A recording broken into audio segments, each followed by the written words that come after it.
This year has been incredible for solo acts, and this was one that I was kind of looking forward to, and it exceeded all my expectations. So let's dive into it.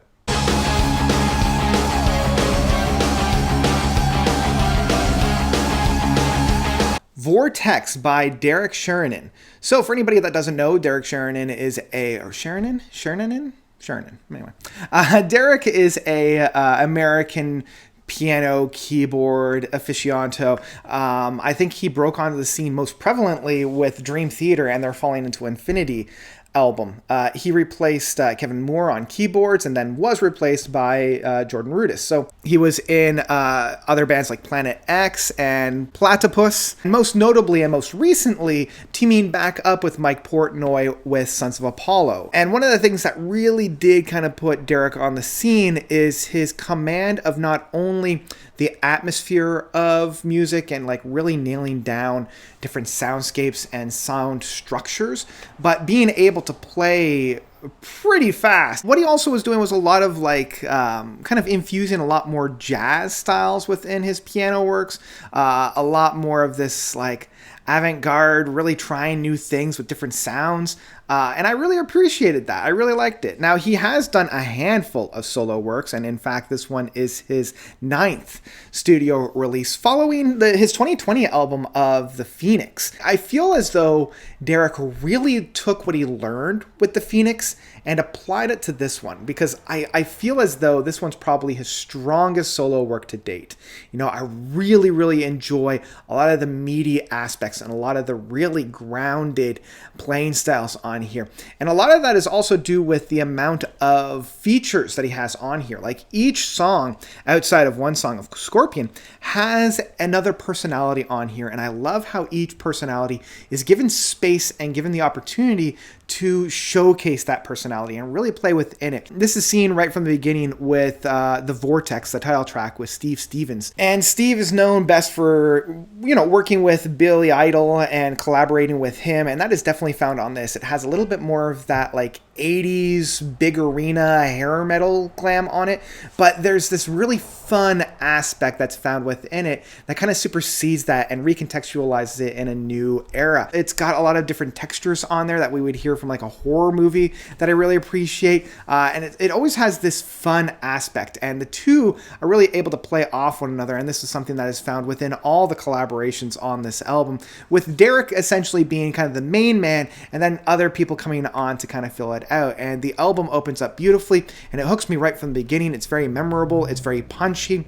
Derek's playing styles and orchestration of sounds, very memorable in that case. It's just quick enough, it's just meaty enough, it's hitting all the right boxes when I come to a mainly instrumental progressive metal kind of an outfit for music. Then we come into the second track of Firehose, and this one's featuring Nuno Betancourt, I think it is.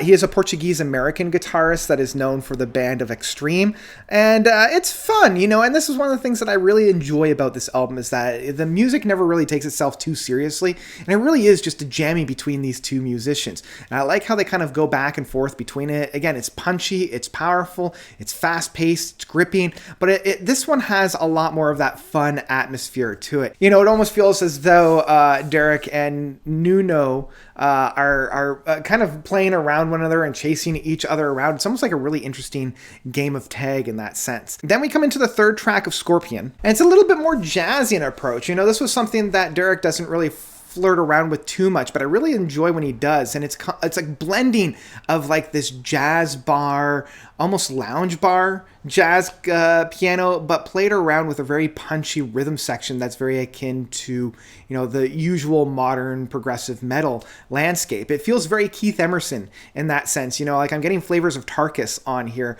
in terms of the piano and keyboard work, but in this more jazzy jazz bar essence in it. And it is the only track that doesn't have a feature on it, and I can kind of feel that, you know, I can kind of feel that there's not that same amount of play off between guitars and keyboards, but it's still very interesting. Then we come to the midpoint, the 7 C's, and Steve Stevens is back on this one. And the thing that I love about this one is Derek's like minstrowing and soundscapes on here. Like, it starts off with this very beautiful overlay of synth on it.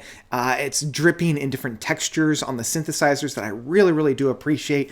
And I'm reminded of some of the more somber moments from Falling into Infinity from Dream Theater. But, you know, just as you're getting comfortable in that setting, he pulls the rug out from you and you get this bombastic playing styles that we heard from the Vortex, but kind of recontextualized with these two playing around one another. And it's a little bit darker. It's got a little bit more of a menace to it in that sense. But over the top of all of this playing styles, we have this rich textures of the synths that really do add such a very interesting and fun flavor to the overall presentation. So from there, we come into the 5th track of Key Lime Blues, featuring Joe Bonamassa, who needs no introduction at this point, and Steve Lukather, who I just found out was one of the lead guitarists from Toto. And man, these two individuals have a blast playing around one another, because this is the most fun track on here. You know, this is the most almost ragtime kind of flavor, and this is something that, again, I keep leaning on to Keith Emerson, but even like a John Lord in more of the like impressionistic, very improv style of playings. It's fun, it's gripping, it's punchy in that case, and it's got this such a whimsical flavor within this one. It's got like this such an organic, homegrown feel to it. I love the soundscapes that Derek is using on the keyboards. You know, it's sounding very like the Yamaha old days kind of a feel to it. I love the bass rhythm that's on here, that boom boom boom boom ba doom ba doo ba boom boom boom boom ba boom. It's so bouncy, it's so fun. And from there we come into the 6th track of Dai Cobra, which features another duo. We have Michael Schneckner from UFO and Scorpions, which is kind of funny because there was already a track on this known as the Scorpion, and Zach Wild from Ozzy Osbourne, one of the lead guitarists and one of the founding members of Black Label Society. And the two of them once again come in and just play the hell out of this. This one has a little bit more of like a Middle Eastern or just like an Indian flavor to it.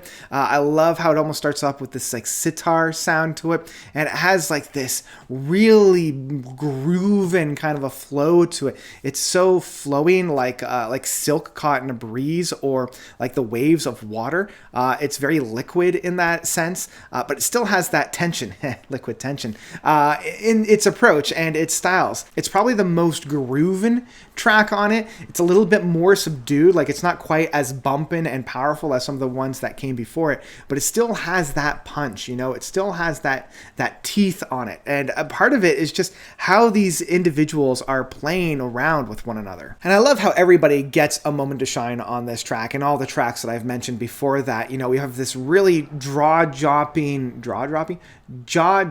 moment within the soaring guitar works, this really bumping, like driven guitar stylings, and the keyboards that overlay the whole thing at all times. Just a beautiful execution with these three musicians. Then we come into the 7th track of No Man's Land, featuring Mike Stern, and Mike Stern has played with some pretty notable people. I mean, most notably for me at least was Miles Davis, but he also worked with Blood, Sweat and Tears, as well as the drummer Billy Cobham, and he has such a really interesting flair in terms of like a jazz guitar approach. And the two of Derek and Mike on here really provide such an interesting groove on this one. It's a little bit more subdued. It allows for a little bit more of a jazzy approach. They're not quite leaning onto the rock or the metal as hard. They're really allowed to kind of stretch their legs and try something a little bit different on this album that I appreciate, especially now that we're into, you know, the penultimate track on here. It allows for a little bit of a breather before we come into the Goliath track of Aurora Australius at 11 minutes. And it just allows for such an interesting blend of this more jazzy approach without needing to be blow down the doors. And speaking of the last track, let's talk about Aurora Australius. featuring Bumblefoot, and Derek has worked with Bumblefoot in the past, most notably with Sons of Apollo, and man, this track really does go on a journey, and I think this is the track that really allows for Derek to shine. I mean, no other track has so much variations within the playing styles for Derek on this one. You know, it has both his somber and more heartfelt moments, especially at the beginning of the track while everything's kind of building itself up and setting the stage for what's to come, and having Bumblefoot as the kind of root on this allows for Derek to really shine and really kind of stretch his legs in terms of his technical prowess on the keyboards, playing quite quickly, quite powerfully, but never really losing the thread. You know, like I feel like some of his contemporary keyboardists tend to just play a mile a minute and kind of losing the thread here and there and eventually tying it back. I feel like Derek always has command. He always has control, and he's always able to thread the line exactly where it needs to go. And I love how this track weaves itself in and around and allowing him to play all these different styles kind of in one singular piece. And it closes off the album brilliantly. It ends on a very high note and one that I really found myself digging. So in the end, the Vortex from Derek Sherinian, man, it was a hell of a ride. I really, really found myself digging this one. And the biggest thing about this is all the different personalities that are found on here to create a unified whole. You know, having so many different features on this could have made a very disjointed, very disconnected album. But Derek was so smart in utilizing each person to enhance the music that was already being felt on here. He created the environment for each of the features to really shine and have fun. Because at the end of the day, this album was a hell of a lot of fun, and a lot of that was just due to Derek having fun playing with these musicians. Each one really did lend their personality to this album, and it allowed Derek to kind of just play with it just enough to focus in on his vision for this album, and it creates one very unified album with lots of different variations found within it. So yeah, I had a great time with this one, and I will have to say that The Vortex by Derek Sherinian is one that I would absolutely pick up in physical format. I think this is a great addition to anyone that loves like a more rockin' style of progressive metal, because it's just fun. At the end of the day, it is a fun instrumental, and it's the kind of like driven music that I love to listen to. So yeah, I would say do yourself a favor and check this one out. Yeah, that's what I've got for the Vortex. What did you guys think about this album? Did you love it? Did you hate it? Whatever you thought, please let me know by commenting down below. That's all I've got for you guys today. Thank you all so much for watching. As always, you guys are definitely the best. And until next time, notes out.